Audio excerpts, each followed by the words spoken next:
Hey, everybody, and welcome back to For the Booze. For the Booze. That's right. I'm looking For the Booze. I'm trying to find the stories that I missed last week. Hi, friends. How are we? Because I'm bad. Hope everybody's good. I'm never going to be good at this. Oh, whatever. Whatever. It's a shame. Why do we do this? I don't even know why I do this. I'm sorry. Well, it all started way back when. There's copper in them there hills. There's copper in them there hills. Come on now. What? Not you. Oh. This thing. I got to learn how to use YouTube Live. So I'm going to start this off with, I want to read what somebody wrote about the Jerome. Ooh. The Jerome Hotel? Yeah. That was a good one. It was such a good episode. Or no, sorry. This is, we will get to that one. This one actually just came in yesterday. And this was on the Haunting in Connecticut one. Oh. And it says, I was at the house about 3 weeks ago. As soon as I got out of the car and walked towards the house, a strong smell of embalming hit me. I've been in morgues before. That distinctive smell bodies have is something that you will never forget. I came back to tell people who were waiting for me in the car about the smell, and the strong odor hit all the way to the car. They smelled it too. It was freaky. I've experienced a lot of paranormal activity my entire life, and I can definitely say the energies there are strong. I went to the Amityville home as well, but there's something more darker in the Connecticut house. Ew. So I thought that was smells? I thought that was pretty interesting because wow. I don't know, like maybe we're wrong. Maybe it is really haunted. Maybe there is really. But that's crazy too, because there's no claims of that, like, you know, that we could find for our episode. So it's interesting that there's, you know, a different claim for the place. That's super cool. One of the other comments I had gotten, I believe, was on TikTok, and I'm not going through TikTok to find it, but maybe I'll screenshot it some other time so I'm not doom scrolling through TikTok in the middle of a podcast. So the next one is all the way back to the Byberry episode. Ooh, that was such a good one. And I loved that one. It comes all the way in from Jen, the top tier Kim. Jen? Yeah. Yay. We love our Patreon people. So Jen Kim wrote, "Hi guys, I'm commenting today because I just found your channel and I would like to tell you how great your content is.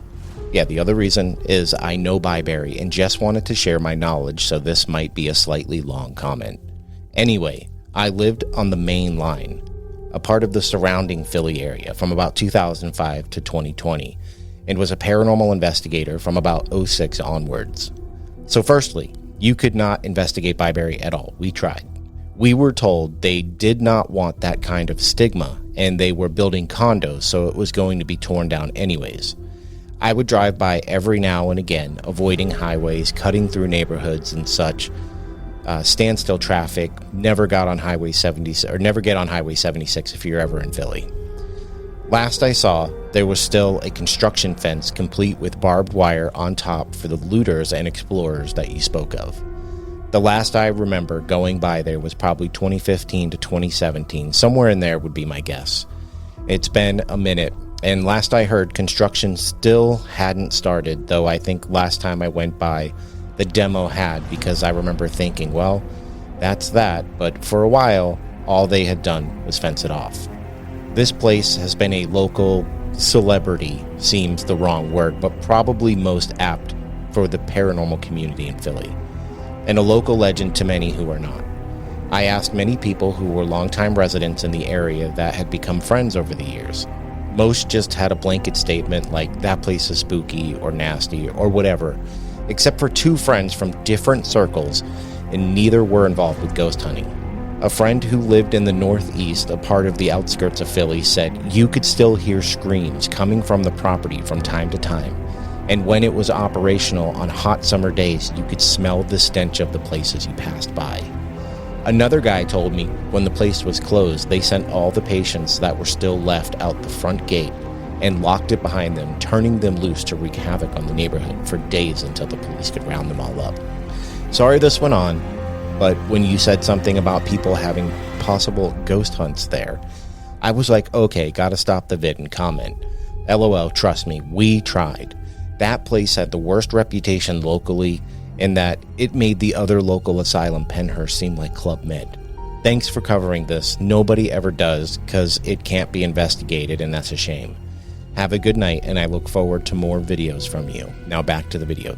She stopped the video to comment. Yeah, that's so cool. Thank you for sharing that. It took me forever to bring it up because YouTube clearly did not want me to read it.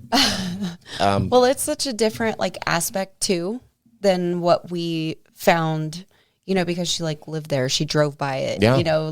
That's really, really, really the cool. only comments I've seen from people I can read those as they're easier than sifting through TikTok stuff. Mm-hmm. But the consensus is it was a bad place, and people generally stayed away from there because it was so bad. Right.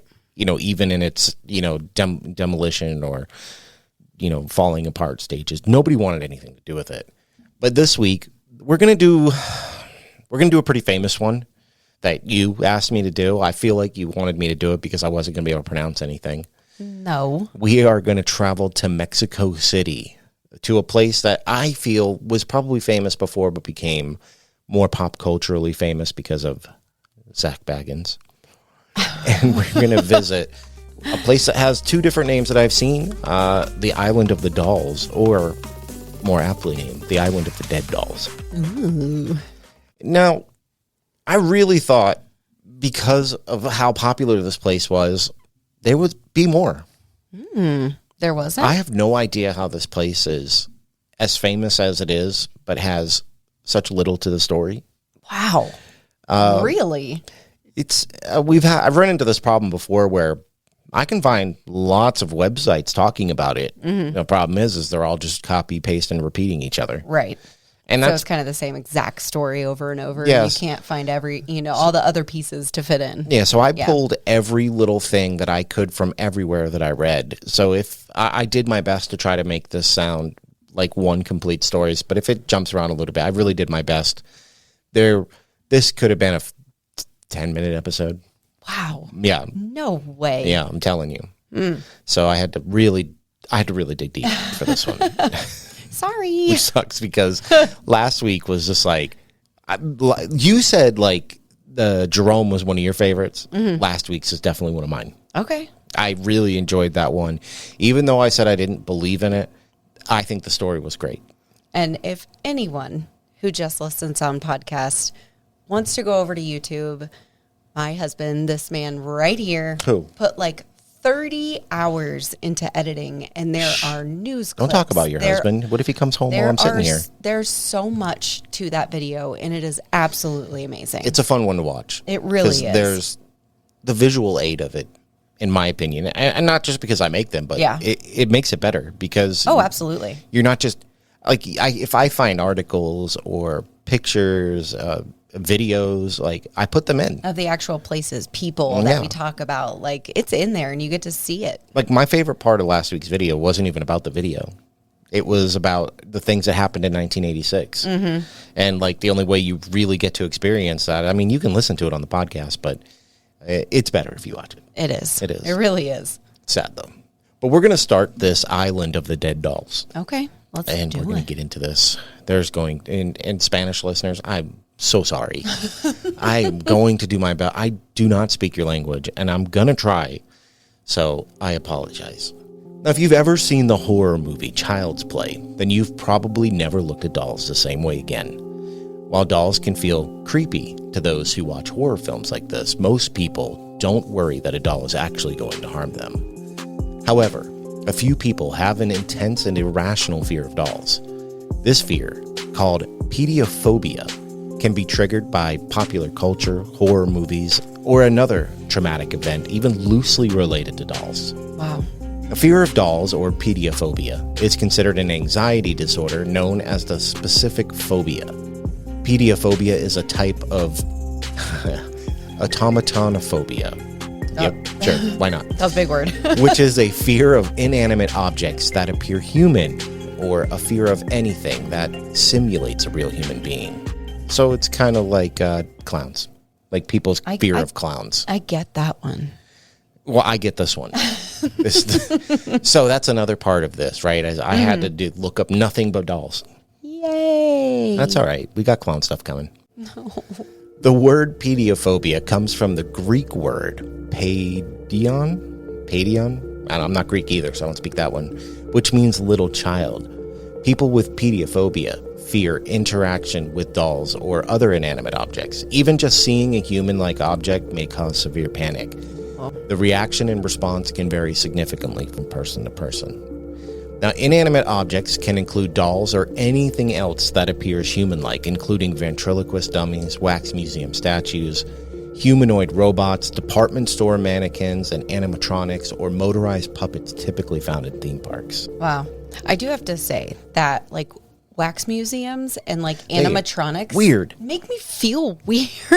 I don't mind the animatronics so much. Like, you know, I my brain automatically goes to the Hall of Presidents. Right. You know, for anybody who's ever been to Disney, Orlando. Do they have that one in California? Think they have it. I don't know. I don't know. I don't know about in California. I don't even know do they still have that in Disney?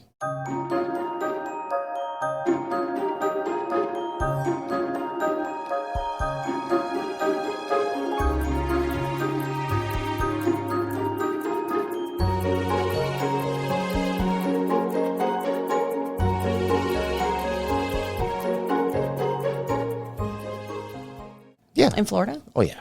Oh. It's never going anywhere. But they don't look real. Right. And they move. I don't know. Maybe it's from like Chuck E. Cheese when I was a kid because it used to freak me out. I loved it. I don't know. I loved it at Chuck E. Cheese. But then, like, the wax figures, though, are different. Oh, they look so real. That's the problem. It's weird. They look too lifelike. Yeah. I always expect one to, like, stand up and walk away. Yeah. Mannequins in stores, stuff like that. Don't Like, bother me. that's fine. Yeah. Herb Baumeister. Herb Baumeister. Now, in the case of pediophobia, the phobic object is dolls, which may include human-like dolls or stuffed toys. Like most phobias, pediophobia can cause an array of mental and physical symptoms that include racing heart or increased heart rate, sweating, hot flashes or chills, shaking or trembling, shortness of breath, choking feelings, chest pain, upset stomach, nausea or vomiting, feeling dizzy or faint, and even feelings of dread or doom. Wow. Upset stomach, diarrhea, no problem. Pepto, baby. I don't know, because like when I see like the wax museums, if I were to pick something that it'd be more like upset stomach and nausea. It just makes me like feel weird. I don't know. Yeah, no, I agree. Yeah. I don't really get any of those feelings. I just get that feeling of like, this thing's going to get me. Like, oh God. But I don't get like, I don't know. I don't get any of those symptoms, honestly. I don't know. It gives me like a pit in my stomach, I guess. I just get a weird feeling. Yeah. Now, specific phobias affect more than 9% of adults in the United States. Thinking about or seeing a doll can cause severe anxiety symptoms to someone with pediophobia, even if they know that the fear is irrational. Now, the island of dolls is located off the famous canals of Xochimilco in the southern part of Mexico City, where motorless human-powered boats known as trajineras.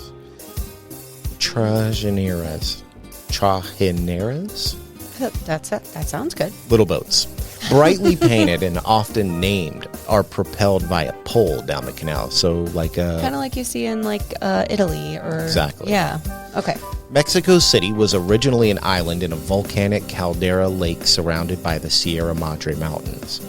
The Aztec Empire was the first to start developing the area, building a system of man-made islands called chinampas, and a canal system for farmers to navigate them. So they are basically, there's a bunch of little canals with a bunch of little islands, and they would farm these islands. And I believe the canals cool. the water from the canals would keep everything watered. I don't know. That's pretty cool, though. Like, very genius to grow. It's very... Like, you live elsewhere, but, like, you travel to the farms via the water, but it's all near water, so it's, like, perfect. I don't know. It's very, like, what do they call it? The chain of lakes or whatever, like, down in Florida? Yeah. But smaller. Okay. So it's like that. Mm-hmm. After the Aztecs were defeated in the Spanish-Aztec War, much of the chinampas were filled in and turned into the basis of the city that exists today. Except for the most southern end of Mexico City in Xochimilco, where the chinampas and canal system still exist, an integral part of local life, and are a UNESCO World Heritage Site. So I believe that's like a historic site, but on like a world level. Oh, gotcha. All right. At times, the neighborhood was also used as shelter for Mexican revolutionaries and religious practitioners who may have fallen out of favor. Some of them ended up killed or drowned in these canals. Quote, during the time of Cortes, many people fled here to Xochimilco and hid on the canals. A lot of these people were women and children hiding from the conquistadors, and many women killed themselves rather than be caught. Now, the island of dolls was, for centuries, and it was a place to disappear. Wow. Okay. I don't dive too far into the... Because, like, it's easy to dive far into American history because it doesn't go back that far. This goes way back. So it would be way too hard to, like, deep dive onto the history of this place. But just know that lots and lots of bad things happened here, and lots of people died here. I could only... imagine. It was bad. I don't want to, but... Yeah, it was terrible. Yeah. Most of the ghostly legends find their origins in the past, when the Spanish conqueror Hernan Cortes visited the Aztec land. His first visit was actually friendly. He even got a tour around the area, but when he returned from Spain the second time, he actually returned with an army. Oh. Now, he slaughtered everyone who was in the way and plundered villages. He wiped out most of the Aztec population. Not just town. He wiped out most of the population. What? But why? Because they were conquerors. That's what they did. Cool, bro. That's what? What they did. I mean, it happened all the time back then. Wow. Now, more than 30,000 bodies were dumped into these canals. Many believe that this opened a paranormal pathway, allowing evil entities to travel from their dimension into ours. 30,000 bodies. God. I'm sure those rivers ran red. Oh my God. That is horrible. It's dark. That is absolutely awful. It's dark. Wow. Now, during the day, the canals literally buzz with activity. But after dark, locals they all avoid these waters. They say evil and demonic creatures lurk under the surface. Most feared are the nahuales. Yeah, I'm struggling today. Dark entities who can disguise themselves as animals such as fish and black leopards, and they wait beneath the surface to take the lives and souls of unexpected travelers. My God. They have really cool sounding demons, though. Yeah, right? That's pretty rad. I should have phoned a friend for phonetics on this episode. Yeah, you could have helped me out a little bit. I didn't realize there was so much. You asked me to do a Mexican place. Did you not think there were going to be Spanish things in here? I mean, yeah, but... They are hard. I don't know. God, I'm so white. Me too. I am Irish and Native American, dude. I have no chance at this. Oh, I'm literally just all white. European. Yeah, it's Swedish princess over here. Locals also believe other dark entities haunt the waters, entities that can change into black-eyed little girls. Oh, God. Now, they try to lure victims into the water to drown them. Victims of these entities are never found. That reminds me of what's the lady's name who goes and looks for her child? Oh, well, hold on. Just hold that thought. Okay. Another spirit who roams the grounds near the canals is that of La Llorona. La Llorona. I know that one. Yeah, you messed that up. You try to be super on with that one. I was reading it, and there's two L's together. Yeah, that's My Llorona. mouth was like, blah, blah. La Llorona. This is a woman who is in desperate search of her children. Legend says she killed her own children first, but now cries and weeps for them. Locals fear the canals at nighttime and don't feel comfortable talking about them. Mm-hmm. So there you go. It sounds like that because, boom, there she is. She's here. Okay. Yeah. I don't know. Is it her children that are the little black-eyed children? I doubt that because there's a whole legend around her and her children. But I was just thinking, I have heard the original story of La Llorona. Mm-hmm. Did it happen here? Did it happen in this spot? I don't know. I wish I would have thought of that when I was writing or when I was putting all this together. Yeah. But I didn't. And now I'm wondering. I wonder where that actually took place. I can look it up. It does supposedly take place in a specific location. Right. I'd love to know. All right, you look that up while I read. Okay. Now, this small island is adorned with thousands of old, tattered dolls hanging from trees and scattered across the landscape. The dolls on the island vary in size, age, and condition. Some are missing limbs, while others have decaying features, contributing to the eerie atmosphere. The story of La Isla de los the Island of the Dolls, is intimately entwined with the story of Don Julian Santana Barrera, a native... I will never let you influence me to do an episode again. I'm sorry. Of Xochimilco. I know what it is if I stop and think about it, but if I don't and I try to keep reading, it really throws me off. Okay. I'm sorry. It's a borough of Mexico City, and Don Julian left his wife and family sometime in the mid-20th century to sequester himself on an island on Texuelo Lake. This was in the 50s, I believe, where he left his family behind and went and moved on this island. Wow. Yeah. His reason for doing so are hazy at best, but soon became clear. Santana Barrera was not necessarily of sound mind. He wasn't all there. Not long after relocating, he made a chilling discovery on the shores of his island, the body of a young girl drowned in the lake. Now, a doll came floating down the canal shortly afterward, changing the course of Santana Barrera's life and the shape of the island for years to come. Uh-oh. Did you find it? I did. So it is the Venezuelan area. Oh, well, we're not even close. Yeah. Okay. So, not even close. Yeah. It said Mexico in the first one I read, and then there was something that says the real story. Don't Venezuelans, don't they speak Portuguese? A lot of South America speaks Portuguese. I know that. Yeah, but I saw Mexico. But I only know that because of the Portuguese people in my family. Yeah, I saw Mexico, but then I looked up the real story, and it said Venezuelan. So maybe it's just a Spanish legend in general. Probably, yeah. Now, alone on the island, Barrera took the doll and hung it from a tree to appease the spirit of the deceased girl. But, at least in the eyes of the man who now considered himself the island's caretaker, the one doll was not enough. For the next 50 years, Santana Barrera would scrounge dolls from the trash and from the canals and hung them from the island's many trees.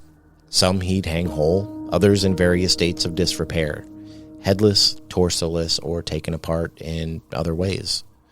The offerings hang from branches, wires, and fences, while others have been cruelly nailed right into the tree trunks. A couple lay actually face down in the dirt as if they died mid-crawl, trying to escape the horrors of La Isla de las Muñecas. Wish I spoke this language. Island of the Dolls. But why? Because I don't know. Nobody knows. But why? Nobody knows. Super weird thing to pick. One person knows. Santana Barrera. Yeah. Over time, the entire island became a bizarre shrine dedicated to this lost soul. So this whole island is full of dolls because of the spirit of one little girl. Yeah. That he says he found. He found her body and then it disappeared and a doll floated up or floated down the canal in place. Very creepy. Super weird. Now, I'm sure it's Don Julian. I keep saying Julian because I'm white. Don Julian also kept his cabin filled with dolls, which he dressed in headdresses, sunglasses, and other accoutrements. Although most people were afraid of the island, Don Julian saw the dolls as beautiful protectors, and he welcomed visitors whom he would actually show around, charging a small fee for taking photos. I mean, make money off it. Sure, why not? Which is crazy because to get out there now costs an arm and a leg. Oh, I'm sure. Yeah, I'm sure it costs way more now. Oh, it's historic now. There's quite a, but it was historic then. This is in 2001. Yeah, this isn't in 1975. I get it. So I mean, the legend of the island, it's already here, and he was just letting anybody come on. I think it was more of like he wanted people to come see his shrine to the girl. Like, look what I did. I feel like he might have thought it appeased the spirit of the girl in some way. I would assume so. It's hard to say. Because, I mean, he supposedly found the girl, and then all of a sudden there was a doll in her place. Mm-hmm. So why not give her all the dolls? And I've seen pictures of this guy, and by all accounts, he looks like a normal old guy. He doesn't even look like he would have been, off his rocker or anything. So it looks pretty normal. Right. Now, in 2001, Barrera's nephew came to the island to help his uncle. As they fished in the canal, Barrera, then 80 years old, sang passionately, claiming that the mermaids in the water were calling for him. His nephew ended up leaving briefly, and upon his return found Barrera dead from a heart attack, face down in the canal, in the same spot where the girl was said to have drowned. And after Barrera's death, his family opened the island to the public as a tourist attraction. Wow. So he died where she was found. That's crazy. Like, did he know and like went there, or? No, he knew. That's weird. Yeah. Wow. Yeah, I mean, I think he had an inkling of an idea that he was... It was time. Yeah, it was time. Yeah. Some people, they have that. Yeah. You know, it's the same reason... I'm not trying to compare people to dogs, but it's the same reason dogs will just walk off into the woods one day and never come back. Right. Yeah, same thing. Now, in the last 2 decades, boat tours in Mexico City have popped up to take visitors to the Island of the Dolls. Though Barrera saw his collection as an assortment of beautiful protectors, a fair number of tourists find the island bizarre and terrifying, and I'm one of them. I'm sure. I'm one of them. Because creepy. Yeah, I'm one of them. I don't like it. I don't really like dolls. I freaking hate dolls. I'm not like on your level. I don't like them. But like if I saw pieces and bits and stuff like hanging from tree, like that's a little We could do a weird. little tour. We'll go by Island of the Dolls, and then we'll go over to Clown Hotel. No. Now, the creepy atmosphere sets in during the boat ride, which is part of a 4-hour round trip that costs roughly $75. 4 hours of it? Yeah, it's a long. No. Now, though the excursion begins with a winding ride through lush greenery and chirping birds, the growing amount of lily pads slow the boat down as the island draws closer. From pelicans and kingfishers to egrets and plenty of water snake species, the ride showcases the beauty at the heart of the jungle until the island appears. For professional photographer Cindy Vasco on the website allthat'sinteresting.com, La Isla de las Muñecas, is it Muñecas? Muñecas? The island of the dolls. It looks like Muñecas. I know. The island of the dolls was, quote, the creepiest place she ever visited. Quote, at the end of the journey, the boat, I'm not even saying this word, the boat turned along a bend in the waterway, and I was struck by a surreal vision of hundreds, maybe thousands of dolls hanging from trees on the tiny island. Now, it continues to draw curious visitors from around the world. In addition to the hundreds of dolls, the grounds host 3 huts and a small museum with articles from local newspapers about the island and Barrera. In the one-room hut Barrera slept in, the very first doll he collected is displayed, as well as Augustinita, his favorite doll, and the only one on the island that is actually named. Whoa. Yep. Okay. Although the island has become a tourist attraction, it all started because Barrera made his home alone on a scrap of isolated land. Some say that when he died, his spirit joined the others that supposedly haunt the Island of the Dolls. I mean, if he put that much love and effort into it, I mean, it's possible. I could see. It's possible. Locals claim that the dolls come to life at night, possessed by the spirits of the dead. They say the dolls whisper, whistle, move their limbs, and turn their heads on their own accord, hoping to lure the curious to a watery death in the island's canals. And others say it's just the wind.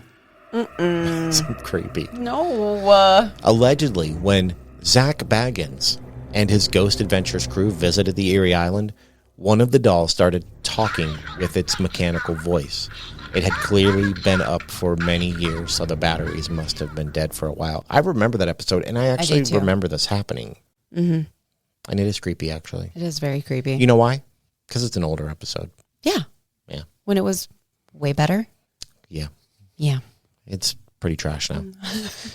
Either way, they say it is wise to offer the dolls as a gift as soon as you set foot on the island. Who knows? If you don't, you could meet the same fate as Don Julian Santana Barrera. With a place as legendary as this, it would be a shame to not deep dive into what travelers think about it. The stories are great, but that's just what they are. They're stories. What do everyday people, either sightseeing or looking for a thrill, have to say about it? Well, we took to the internet to find out, because that literally is the end of the story. Oh, okay. Right? So the guy lived there, found a girl, then a doll, and then he decorated. Possibly. Okay. I mean, they're fair. Listen, there is one more paragraph to this. Okay. I'll be waiting. I left it for the end. Okay. It's quite a twist. Oh, God. It's quite a twist. But yeah, that's the story of Island of the Dolls. I'm going to get into this, but don't get your hope up. Okay. I'm just going to let you know. Just my one hope? My one hope up? I said hopes. No, you didn't. Shut up. In November 2016, on TripAdvisor.com, I can't speak today. In November 2016, on TripAdvisor.com, someone named Jennifer S. wrote, quote, "We rented a boat and floated to the island of the dolls. On the way, we saw the Top Chef for Mexico on their boat, and they filmed some of the show at a replica island of the doll." That's another thing. There's a bunch of replicas out there. Oh, weird. That's another thing I forgot to mention. Like, you want more of that? No. Well, it's to get tourists to go out there. I get it, but I mean, one's enough. I know, but now you aren't allowed on the island anymore. An elderly man met our boat at the entrance and told us the story. You could see onto the island, and through the fence, you could see the island and the dolls. Very creepy in a fun way. I was thrilled to finally see a place I had seen on ghost shows so many times. Be careful to negotiate your price and the time you want to spend, or you could get the grand tour and pay a lot more. Oh. We had a picnic lunch with us, plenty of water, and a jacket. The boats are covered and have a table and chairs. It was a fun 2-hour trip to the island and a relaxing 2-hour trip back. Go in the middle of the week for less crowded waterways. Great photo ops all along the way, end quote. Okay. So it was a cool little trip. 4 hours in a boat, though. It's a long time. And we're not talking about like a fun motorized boat. Right. I mean, this could be better. I don't know, but I love how she said they just like floated there. I hope you didn't actually just float there, because I mean, if it's a guided waterway, maybe, but like you could just end up somewhere else. No, it's, you know what I mean? I don't know if there's like too much of a current and stuff happening here. I don't know. Because these are man-made. Mm-hmm. You know, these are man-made canals. So I don't honestly know how that works in man-made waterways, but weird. I can't imagine they're too powerful if somebody's pushing you with a pole there and back. Right. Because you'd have to fight the current one way or another. Gondolas. That's what Yeah. That's the name I was thinking of earlier. Good job.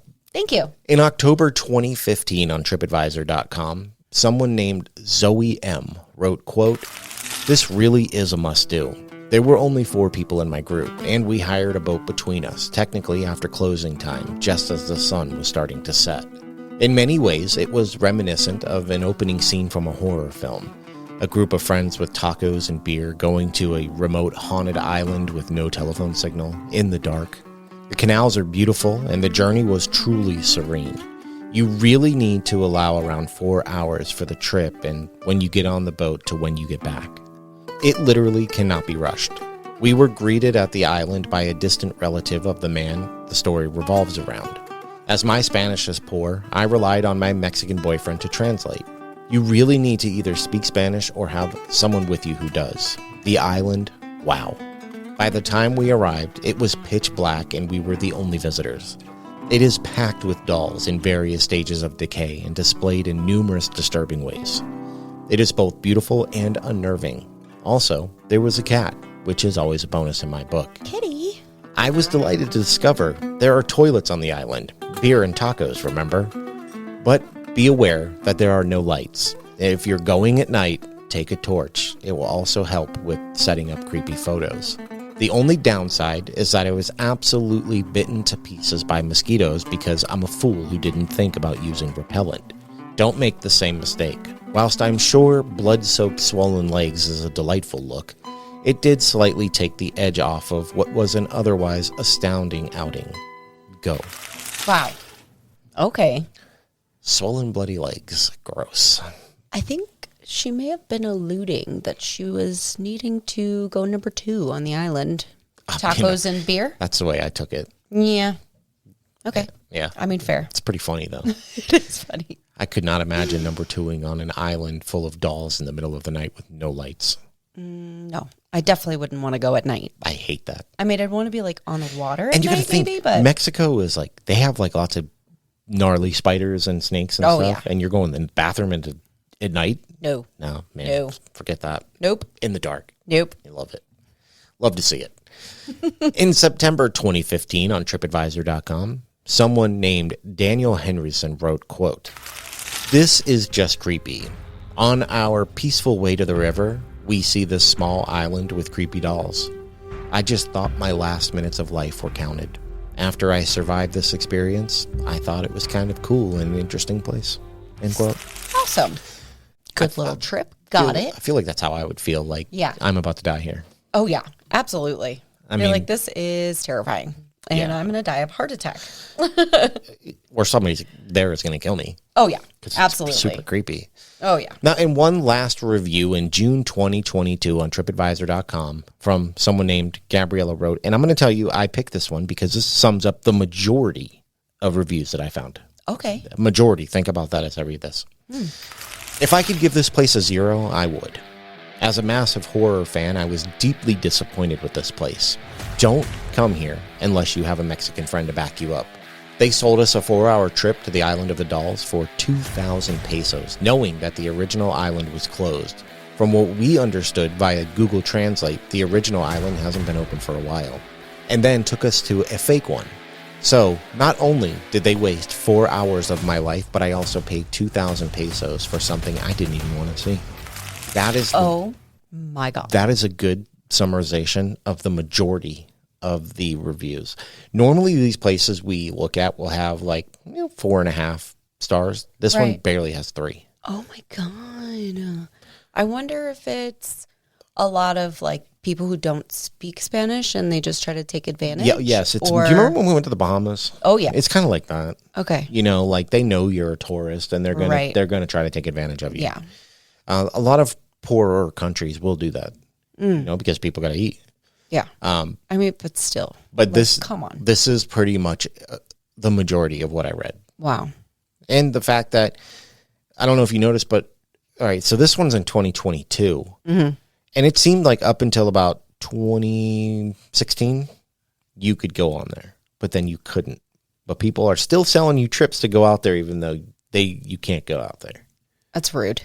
Very rude. So, yeah. And I also had no paranormal stories. And I looked on every trip website I could find. I could find nothing. So I don't know. Wah, wah, wah. Now today, the story of the Island of the Dolls has become a tourist attraction. I'm not saying that word again. I'm not doing it.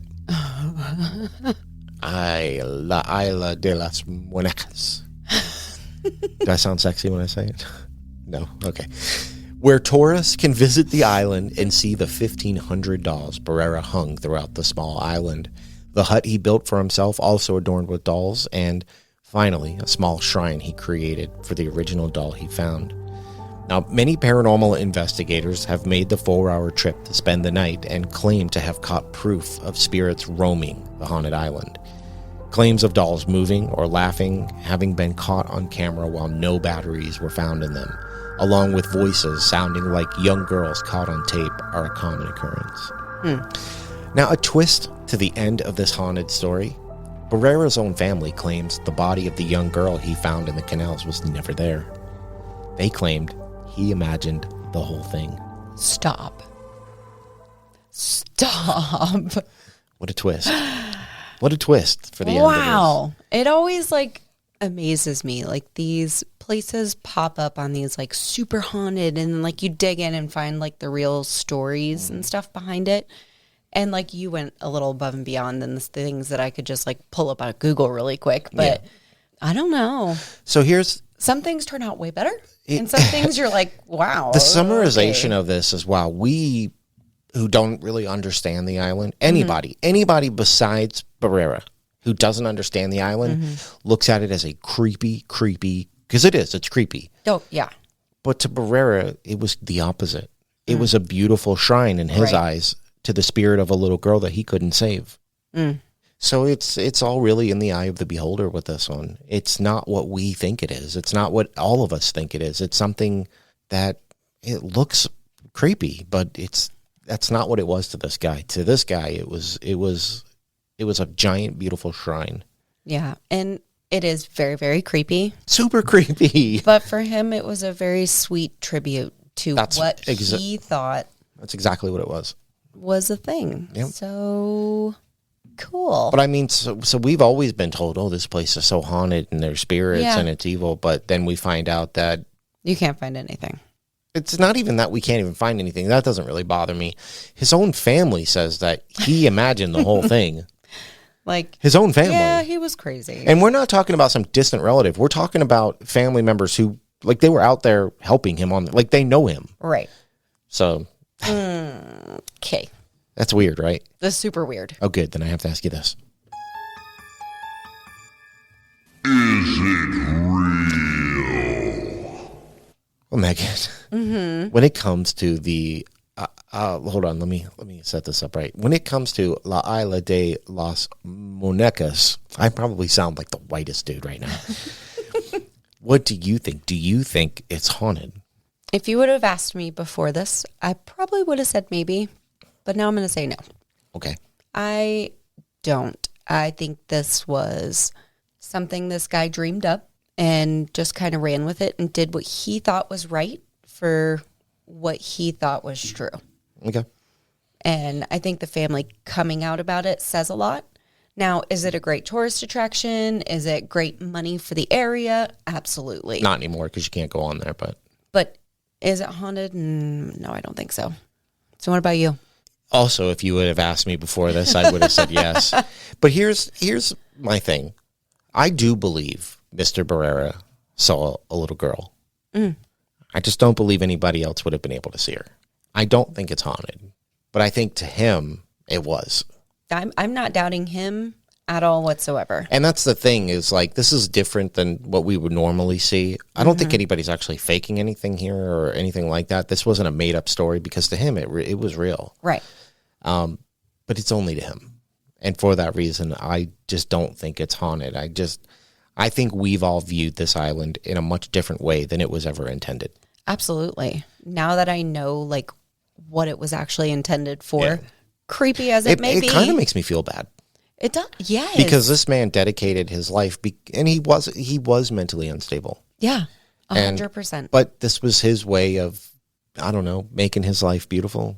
And we've all just kind of stared at it like, well, this dude is nuts and creepy. But he was really sweet. Obviously. And and like there were no claims that like he was a bad man or anything. Like everybody said he was a great guy. He was just, he was out there. And it's just sad that what he left behind that he viewed as something so beautiful and it's his legacy. Now everybody looks at it and is like, oh, look how ugly and creepy it is. So it's sad, but it is sad. I don't think it's haunted. I don't either. And so that's Island of the Dead Dolls. Island of the Dolls. I'm calling it Island of the Dead Dolls because when I looked up all my information, that is what Mexico City calls it. Okay. So that's what I'm calling it. I mean, fair. Because that's where it's at. So. Yeah. So yeah, that's it. Okay. Where can they find us? They can find us on Instagram at @forthebooze_podcast and on Facebook at @forthebooze. That's right. You can also find us on X at For The Booze. You can find us here on YouTube at For The Booze. And you can find us over on TikTok at For The Booze. And don't forget, it's Patreon time. Patreons. And we got to thank our just the most lovely people. The most lovely people. Beautiful people. And it's Halloween time, so I'm gonna give them Halloweeny type names. Ooh. Okay.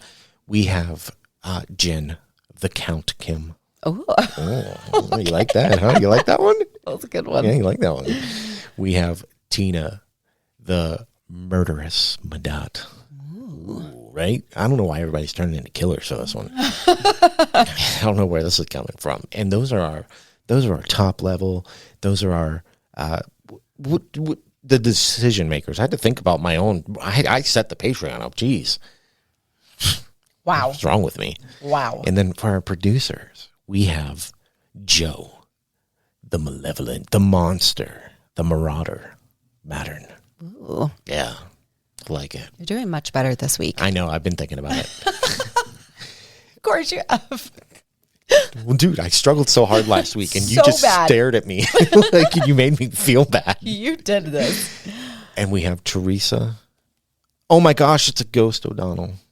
Oh. Oh, I know. It's very spooky. Yeah. She's not, though. She's lovely. It's spooky season. The temperature outside is changing, and I am so excited. Yeah. And my goodness. If you would like to join the ranks of these amazing people, come check us out /forthebooze.com or for the booze _podcast over on Patreon. That's right. You get an extra podcast. What's that podcast called? That is called Behind the Booze. That's right, which we usually record right after this. And you get that every single week. And you also get the episodes that we put out early.